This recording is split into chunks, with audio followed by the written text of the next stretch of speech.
कर देते, इतना बड़ा अच्छा नहीं लगता भाई। फिर आपको देखने मिलेगा। एक खुशखबरी है यहाँ पर, अगर आप देखोगे तो 2024 MT15 और यहाँ पर N160। सबसे पहले बात प्राइसिंग की कर लेते हैं। ये 1,61,000 यानी 1,61,300 रुपीज झारखंड पड़ता है।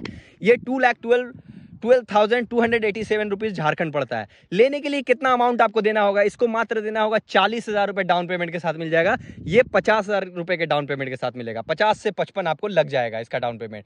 सो ये रहा डाउन पेमेंट की बात। अब बताओ कि प्राइसिंग के हिसाब से कौन सी बाइक आपको वर्थ ऑफ मनी लगती है। इस वीडियो के बाद आपको पूरा क्लियर हो जाएगा मामला। दोनों बाइक लेकर आ चुका हूं 2024। यार MT वालों लाइक कर देना, N160 वाले लाइक कर देना भाई, दोनों में ही घमासान होने वाला है आज। वीडियो को पूरा देखना, स्किप मत करना। मैं फटाफट सारी जानकारियां देने वाला हूं। सबसे पहले यहां पे टर्न इंडिकेटर्स की बात करूं तो टर्न इंडिकेटर्स आपको हैलोजन में आने वाला है। 2 DRLs आने वाले हैं। गाड़ी को स्टार्ट कर दूं, ये लो 2 DRLs, एक प्रोजेक्टर लाइट भी है भाई। देखो प्रोजेक्टर लाइट भी काफी विजिबल है। देखो लाइटिंग में मैं इसको 100 नंबर देता हूं, क्योंकि 160 सीसी के हिसाब से और इतना कम प्राइसिंग में ये बाइक मिलना इस प्रोजेक्टर लाइट के साथ, भाई सलाम है बजाज वालों। यहाँ पे टेलीस्कोपिक सस्पेंशन है जो 37 mm का है। यहाँ पे USD मिसिंग है आपको। यहाँ पर अगर मैं मडगार्ड की बात करूँ तो ये आपको स्प्लिट मडगार्ड में आएगा। पहले आपको यहाँ पर जो देगा वो मैट देगा, यहाँ पे जो देगा वो आपको ग्लॉसी रहेगा। यहाँ पे अगर ग्राफिक्स की बात करूँ, ग्रे और यहाँ पर आपको सिल्वर और रेड के पैटर्न पे आपको ग्राफिक्स यूज किया हुआ रहेगा। यहाँ पे ABS का आपको यहाँ पे ब्रांडिंग दिया जाएगा डुअल चैनल ABS के हिसाब से, और दोनों इस बाइक में डुअल चैनल ABS है। फ्रंट के डिस्क का बात करूँ तो ये 300 mm का बड़ा डिस्क है, और क्रीमिका का आपको यहाँ पे कैलिपर्स मिलेगा, जो कि भाई बहुत ज्यादा अच्छी बात है। कैलिपर बहुत मजबूत है इसका। साथ में अगर मैं टायर की ग्रिप की बात करूँ तो भाई टायर बहुत ही अच्छे ब्रांड का आपको दिया जाएगा, जो कि आपको यूरो ग्रिप का है, और 100/80 सेक्शन के टायर है जो 17 इंच के अलॉय पे है। यानी जो टायर होने वाला है वो बहुत गजब होने वाला है। साइज भी बहुत अच्छा है, सेम MT R15 का साइज आपको देखने को मिलेगा। और यहाँ पर ये आपको सामने आपको अलॉय का डिजाइन देख लो, ऐसा लग रहा भाई जैसे फूल है, फूल की पंखुड़ी है। सो आप बताओ फ्रंट लुक आपको कैसा लगा N160 का। अगर मैं MT के फ्रंट लुक की बात करूं तो यहाँ पर अगर आप देखोगे तो यहाँ पर LED है, इंडिकेटर्स, और यहाँ पर कोई वाइजर आपको देखने को नहीं मिलेगा। हाउएवर अलग से वाइजर लोग लगाते हैं। नीचे DRL है, और अगर मैं इसकी बात करूँ इसके प्रोजेक्टर लाइट की तो काफी विजिबल है, बहुत ज़्यादा विजिबल है, बहुत प्यारा लगता है, और दोनों साथ में लुक निखर के आता है। नीचे की तरफ बात करो तो सस्पेंशन बहुत ही बेहतरीन है, जो कि USD फॉक्स है। आप देखोगे तो 37 mm का USD फॉक्स है, काफ़ी बड़ा साइज है, बल्कि साइज का है। इसमें भी डुअल चैनल ABS है। फ्रंट डिस्क की बात करो तो 282 mm का फ्रंट डिस्क देखने को मिलेगा, जो कि आपको इससे थोड़ा छोटा डिस्क है इसमें। लेकिन टायर की साइज की बात करो तो सेम टायर का साइज है 100/80 17 इंच के अलॉय पे। अगर अलॉय का डिज़ाइन देखोगे तो आपको कुछ इस तरह दिखेगा जैसे चरखा है कोई, देखो इस तरह का है। अब फ्रंट लुक मैंने आपको दिखा दिया दोनों का, N160 और MT15 का। आप रेटिंग करो कि दोनों में से आपको कौन सी अच्छी लगी फ्रंट लुक के हिसाब से। सबसे पहले लेफ्ट प्रोफाइल की बात करते हैं। लेफ्ट प्रोफाइल में यहाँ पे देखो तो पल्सर का 3D लोगो है, जो काफी अच्छे क्वालिटी का लग रहा है। यहाँ पे हल्का सा आपको सिल्वर और रेड में ग्राफिक्स मिलेगा, काफी डिसेंट ग्राफिक्स का वर्क किया गया है, प्यारा ग्राफिक्स का। इंजन क्रॉल की बात करते हैं तो मुझे ये आधा काम का लगता है, आधा काम का नहीं लगता है। थोड़ा काम का लगता है, थोड़ा नहीं लगता है। देख लो पूरा खाली छोड़ के रखा है। हालांकि जो क्वालिटी है वो बहुत अच्छी मैन्युफैक्चरिंग की गई है, बहुत अच्छे से बिल्ड क्वालिटी किया गया है। यहाँ पर देखोगे तो गियर शिफ्टिंग है, और यहाँ पर आपको राइडर फुटरेस्ट है जो रबर का है ऊपर से, और नीचे से हमको लगता है कि शायद कांसा वगैरह यूज किया गया है, या लोहा, नहीं प्लास्टिक है। ये भी अगर आप देखोगे तो इसमें रबर है भी नहीं, और ये सीधा सीधा प्लास्टिक है, यानी फाइबर है। इंजन के ऊपर कोई कवर नहीं। यहाँ पे लेग गार्ड आपको देखने को मिल जाएगा। साथ में यहाँ पर पैटर्न वाला थोड़ा थोड़ा डिजाइनिंग दिया गया है, शार्प एजेस निकाले गए हैं ताकि N160 हवा को अच्छे से झेल पाए। और यहाँ पे N160 लिखा हुआ है, जिसका ब्रांडिंग मुझे ऐसा लगता है कि इससे बेहतर हो सकता था, बहुत बेहतर हो सकता था। जैसे N160 वगैरह में वैसा ब्रांडिंग हो सकता था। यहाँ पे सारी गार्ड है जो आपको पूरे तरीके से, ये चीज़ बहुत ज़रूरी था भाई। इतने पावरफुल गाड़ी में फैमिली वगैरह अगर जाती है तो घुस ना जाए उनका साड़ी दुपट्टा वगैरह, इस चीज़ के लिए बहुत बेहतरीन है। प्लस ट्रैवलिंग में अगर आप कोई बैग वैग टांगते हो तो ये चीज़ में मैं इसको नंबर देता हूँ पूरे के पूरे। यहाँ पे स्विंग आर्म आपको देखने मिलेगा। चेन की बात करूँ तो चेन को आप भाई हमेशा आप ल्यूब करते रहो, बेहतर लाइफ रहेगा। अगर मैं इसके हगर गार्ड की बात करूँ तो हगर गार्ड भैया बहुत बड़ा है, छींटा बिल्कुल नहीं पड़ता, ये सबसे अच्छी बात है, बहुत प्यारी बात है। बैक प्रोफाइल में थोड़ा और पीछे की तरफ आते हैं हम। यहाँ पर अगर आप देखोगे तो LED में आपको बैकलाइट मिलेगा, जो बिल्कुल ही अलग डिजाइन का है। ये पल्सर में पहली बार आया ये डिजाइन, देख रहे हो आप कितना प्यारा है। साथ ही साथ इंडिकेटर्स की बात करूं तो थोड़ा निराशा होगा, जो कि आपको हैलोजन में है, लेकिन इसका प्राइस के हिसाब से ये सही लगा मुझे। पीछे के सस्पेंशन की बात करूं तो मोनो सस्पेंशन है इसमें, जो काफी मुझे ऐसा लगता है कि बाकी पल्सर के बाइक से थोड़ा टफ मुझे लगता है। यहाँ पे 130/70 टायर का साइज है, और साथ में 17 इंच के अलॉय पे है, जो कि टायर के हिसाब से तो मुझे कोई भी परेशानी नहीं लगी। टायर में मैं भाई इस बाइक के हिसाब से, इसके पावर और प्राइसिंग के हिसाब से टायर का साइज बिल्कुल परफेक्ट है। यहाँ पर अगर पीछे डिस्क की बात करो तो डुअल चैनल एबीएस आता है। पीछे वाले का साइज जो है वो 230 mm है। अब आप बताइए आपको कैसा लगा बैक प्रोफाइल और लेफ्ट प्रोफाइल इस बाइक का। MT-15 के लेफ्ट प्रोफाइल की बात करूं तो यहाँ पे यामाहा का ट्रेडिशनल लोगो, MT चटकीले कलर में MT का ट्रेडिशनल लोगो। यहाँ पर भाई लेग गार्ड भाई ने अलग से लगाया है 700 रुपए देकर, और ये तो मेरे ख्याल से नहीं लगाना चाहिए क्योंकि इससे बाइक घूमने लगती है। साथ में इसका जो भाई पूरा का पूरा कवर है, इंजन कवर, वो बहुत प्रैक्टिकल है देखो, और बहुत मजबूत है। पहला मतलब मैंने यामाहा में पहला देखा है इंजन कवर जो बहुत ही प्रैक्टिकल और मजबूत है। यहाँ पर अगर देखोगे तो क्लच असिस्टेंट स्लीपर क्लच के साथ आता है जो गियर शिफ्टिंग बहुत स्मूथ करता है, और यहाँ पे एल्युमिनियम के आपको फुटरेस्ट देखने मिलेंगे पिलियन और राइडर दोनों के लिए। ग्रैब रेल बहुत ही अनप्रैक्टिकल है, देखो सीट से नीचे कोई भी ग्रैब रेल्स नहीं पकड़ता है, बहुत मुश्किल होता है। मैं पकड़ लेता हूँ क्योंकि मुझे जानकारी, बहुत लोगों को जानकारी भी नहीं होती है। यहाँ पर भी अगर आप देखोगे तो बचने के लिए यहाँ पे गार्ड दिया गया है जो कि काफी छोटा है, अंदर में डिस्टेंस बहुत है तो सामान वामान 2-4 बार घुसा भी है मेरा। अगर मैं बात करूँ यहाँ पर आपको हगर गार्ड की, तो भाई हगर गार्ड बहुत छोटा भी है और साथ में कोई काम का भी नहीं है, बहुत ज़्यादा छीटा इस एरिया से पड़ जाता है। यहाँ पर जो यहाँ पर पिलियन राइडर बैठे रहते हैं ना, पूरा पैर पे हर जगह पे उनके छींटे पड़े रहता है। मेरे सामान यहाँ पे पीछे बांधा था मैंने, पूरा जो सामान है पूरा गंदा हो चुका था। पीछे बैकलाइट की बात करूँ अगर मैं, तो यहाँ पर अगर आप देखोगे तो LED बैकलाइट है जो काफ़ी विजिबल है और बहुत अच्छा इंप्रूवमेंट है। अब FZ वगैरह में भी आने लगा है। इंडिकेटर्स की बात करोगे तो वो भी LED में आने लगा। साथ में यहाँ पर लाइट दिया गया छोटा सा जो नंबर प्लेट पे आपको विजिबिलिटी देगा। साथ में यहाँ पे टायर के सेक्शन की बात करो तो 140/70 का टायर का सेक्शन है जो काफी बड़ा है।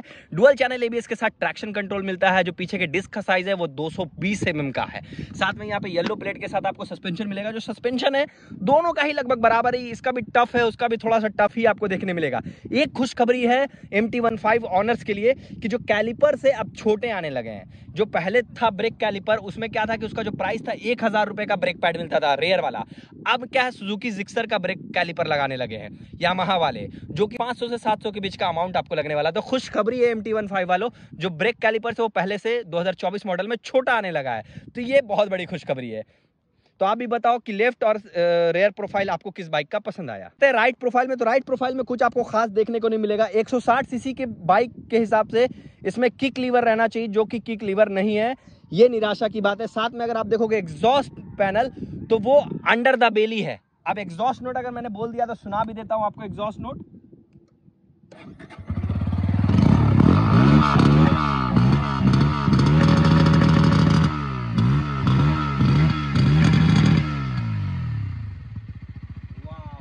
स्पोर्टी एग्जॉस्ट नोट है। आप वोट करो, रेटिंग करो कि एग्जॉस्ट नोट आपको कैसा लगा। बाकी यहाँ पर जो ब्रांडिंग वगैरह वो सेम लेफ्ट प्रोफाइल की तरह है। MT-15 की अगर मैं बात करूँ तो यहाँ पर जो राइट प्रोफाइल है यामाहा वगैरह का आपको यहाँ पे स्टिकरिंग देखने को मिलेगा। यहाँ पर भी आपको कोई किक लीवर नहीं है। साथ में लेफ्ट राइट प्रोफाइल भी सिमिलर है, किक लीवर भी नहीं है। और एग्जॉस्ट जो मफलर है, एग्जॉस्ट जो पूरा बाहर निकला हुआ है, वो मुझे पसंद नहीं है इसका। भाई इसका भी स्पोर्टी होना चाहिए, अंडर द बेली कर देते या कहीं कुछ छोटा कर देते, इतना बड़ा कर देते, इतना बड़ा अच्छा नहीं लगता भाई। साथ में इसका जो कलर पैटर्न है वो भी पसंद नहीं है। थोड़ा एग्जॉस्ट नोट अगर आप MT-15 का भी सुनना चाहते हैं तो सुना देता हूं मैं। ये 2024 का है।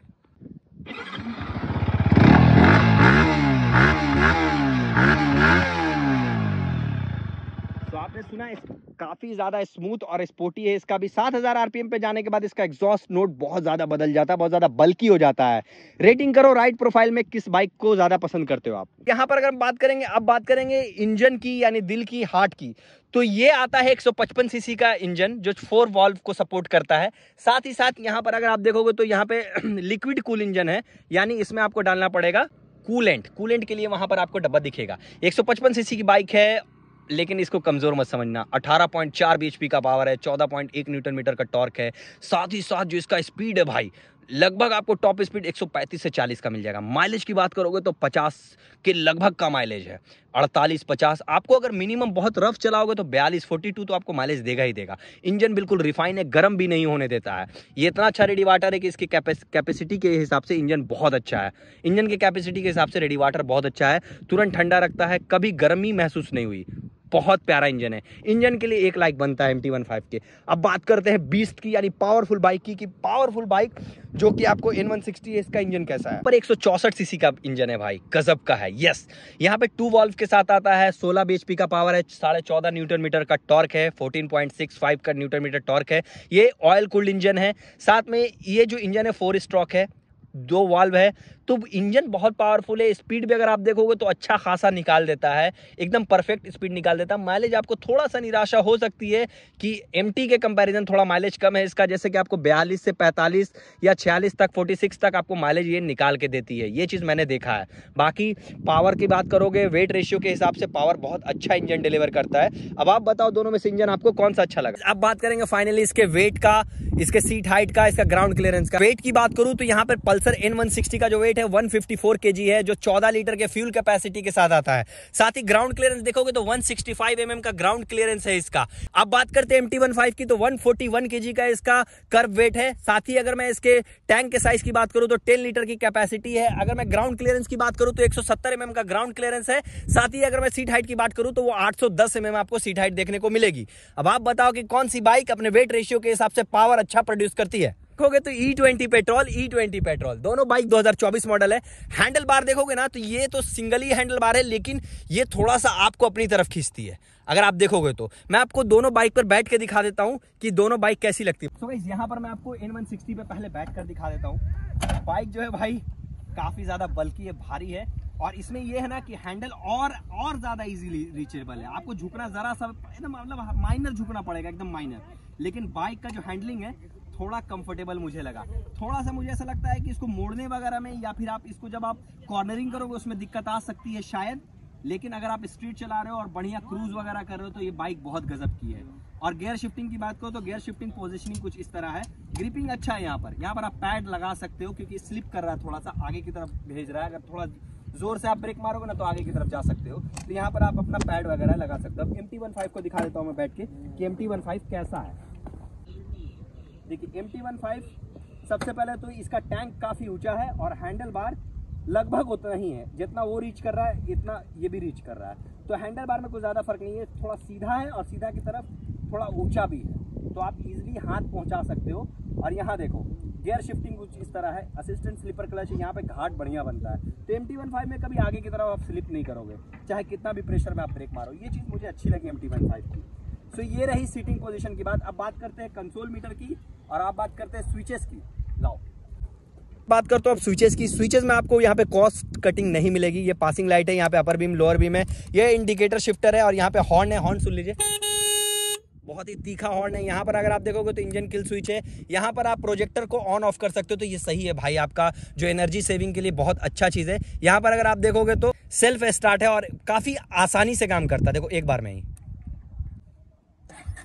देखो एक बार में स्टार्ट हुआ, तो ये काफी सॉफ्ट है, ये पार्ट मुझे अच्छा लगा। अब बात करते हैं मीटर कंसोल की, तो साइड स्टैंड वगैरह हो गया, इंडिकेटर शिफ्टर हो गया, बैटरी हो गया, फ्यूल गेज हो गया, आपको माल फंक्शन हो गया, upper beam lower beam, ABS, RPM limiter, neutral, सारा कुछ फंक्शन के साथ। यहाँ पे RPM का मीटर है वो एनालॉग में देखने को मिलेगा। गियर शिफ्टिंग पोजिशनिंग है, यहाँ पर आपको टाइम बताएगा, ऑडोमीटर बताया जाएगा। यहाँ पर देखो ये टॉगल बटन है, यहाँ पे टॉगल बटन के ट्रिप 1 ट्रिप 2 वगैरह निकाल सकते हो। डिस्टेंस टू एम्प्टी भी है, अब डिस्टेंस टू एम्प्टी है और एवरेज माइलेज भी आपको बताएगा इसमें। तो ये चीज मुझे अच्छी लगी, ये बात N160 की अच्छी लगी। हाउएवर जो इस सेगमेंट में बहुत सारी बाइक इससे ज्यादा अच्छा कंसोल मीटर ऑफर करती है, बट स्टिल ये जो कंसोल मीटर है ये आपको मतलब कंसीडरेबल है। साथ में सीट की बात करूं तो भाई क्या गजब की सीट दी है, बहुत ज्यादा जगह दिया, आधा से ज्यादा बाइक का जगह जो है वो सीट के लिए। ग्रैब रिल्स आपको दिखेगा जो स्प्लिट में दिखेगा और काफी अच्छा पकड़ बनाता है।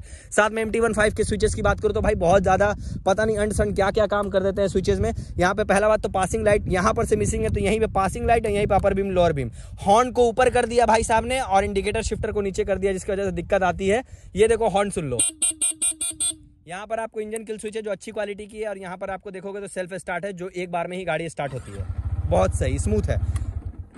अब यहाँ पे अगर मैं बात करूँ तो आपको बड़ा ज़्यादा गुस्सा आने वाला सीट के बारे में बात करके, काफ़ी छोटा सीट दिया, काफ़ी अनकंफर्टेबल है। 1 इंच से भी कम की कुशनिंग दी गई है, जो आपको बाहर से काम करवाना ही पड़ेगा। अदरवाइज आप इसको भाई कम से कम भाई जो ट्राउजर्स उसमें बैठ के कभी नहीं चला सकते, बहुत अनकंफर्टेबल है, पूरा छिल जाएगा वहाँ पे। बात करो तो सबसे पहले यहाँ पे RPM लिमिटर है, यहाँ पे न्यूट्रल का साइन है, TCS का साइन है, इंजन माल फंक्शन है, यहाँ पे इंडिकेटर्स का है, अपर बीम लोअर बीम, ABS के साथ साथ इसमें TCS ऑन ऑफ करने का क्षमता है, फ्यूल गेज है, RPM लिमिटर है, ऑडोमीटर है, गियर शिफ्टिंग पोजिशनिंग है, माइलेज वगैरह बताता है, करेंट भी बताता है और साथ में यहाँ पे ABS का साइन देगा, कूलेंट के बारे में बताएगा।